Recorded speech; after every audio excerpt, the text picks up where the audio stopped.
sama copain moom dafa sadik ñëwal sama copain wol ma ko Emu Sukuro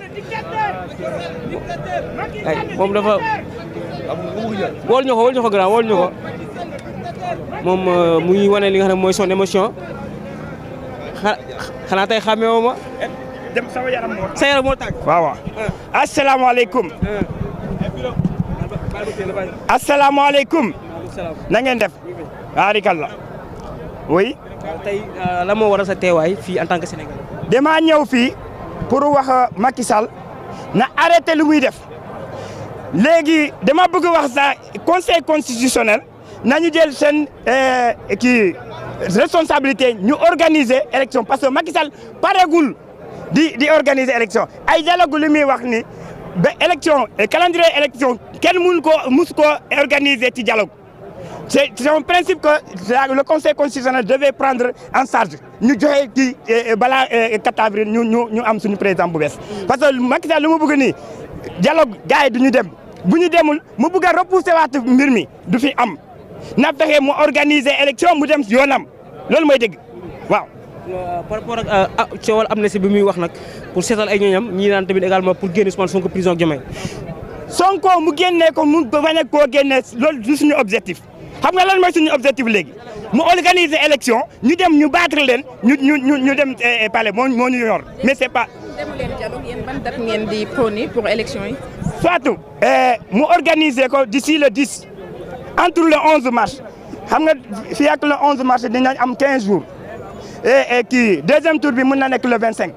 donc fii nii mën nañ am élection mais dañoo bëgg rek bëgg jaxase mbir yi moo tax muy naan ay dialogue kenn demul dialogue waaw suy organiser mu organiser bu organiser wul on va saisir le conseil constitutionnel ils vont fixer une date. le 2 avril élection day am wala du am yow. non avant le 2 avril élection day am dañuy élire suñu nouveau président ça c'est clair et net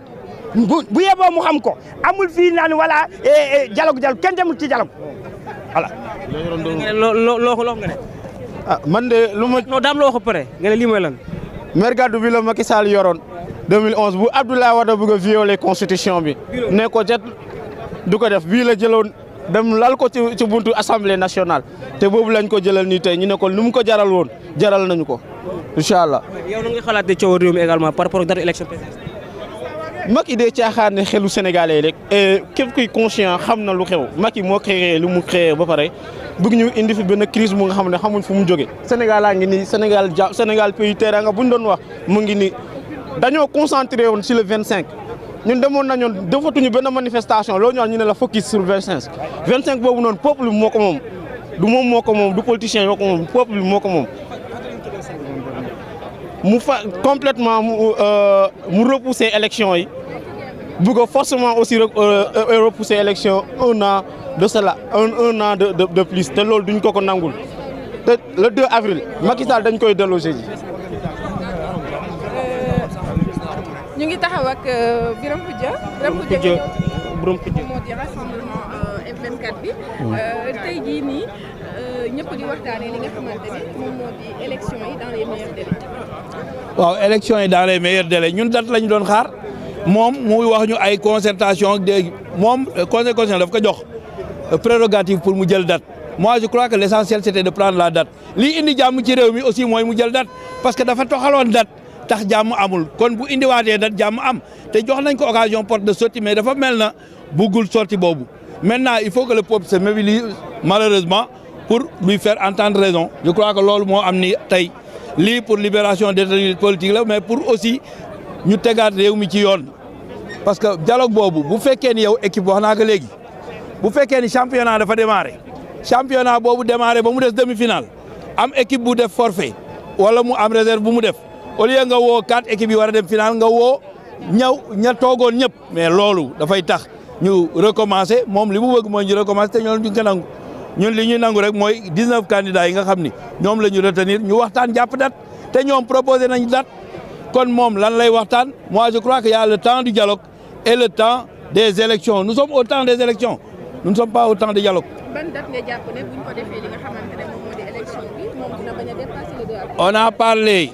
de 3 et du 10 mars 3 mars ak 10 mars yëpp mun na nekk à situation exceptionnelle il faut des mesures exceptionnelles c'est-à-dire ñu def 14 jours de campagne l'essentiel mooy mu bañ a dépasser le 2 wala bu ko dee dépasser mu dépasser d'1 ou de 2 semaines c'est possible. D'accord, merci.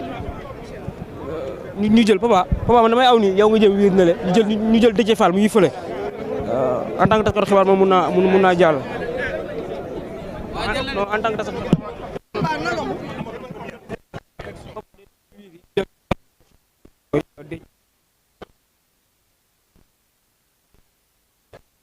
La présidentielle.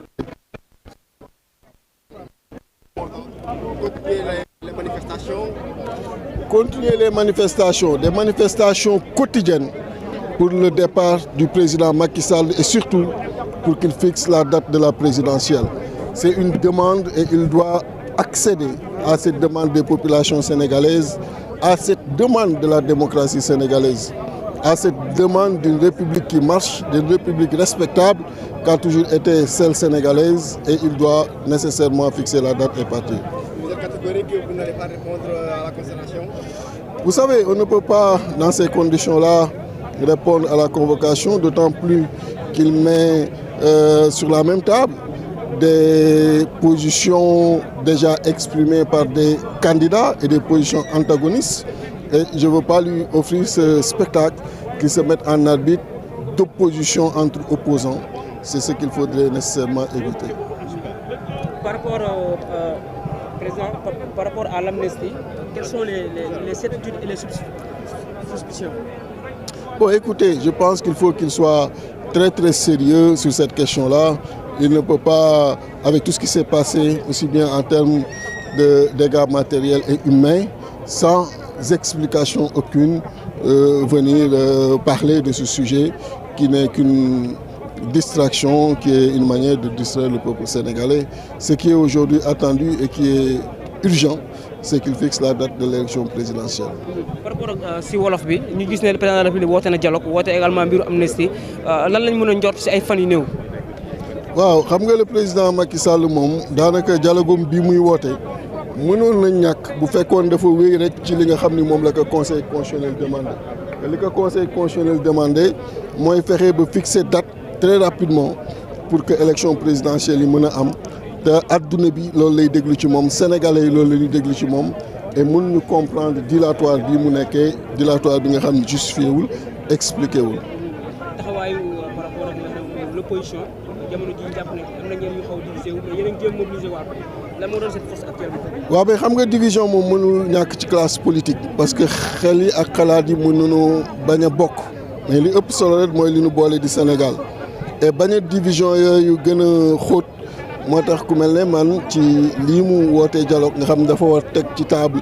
ñëpp ñi nga xam ni tey jii nii am nañ ay position yu ñu exprimé ba pare moom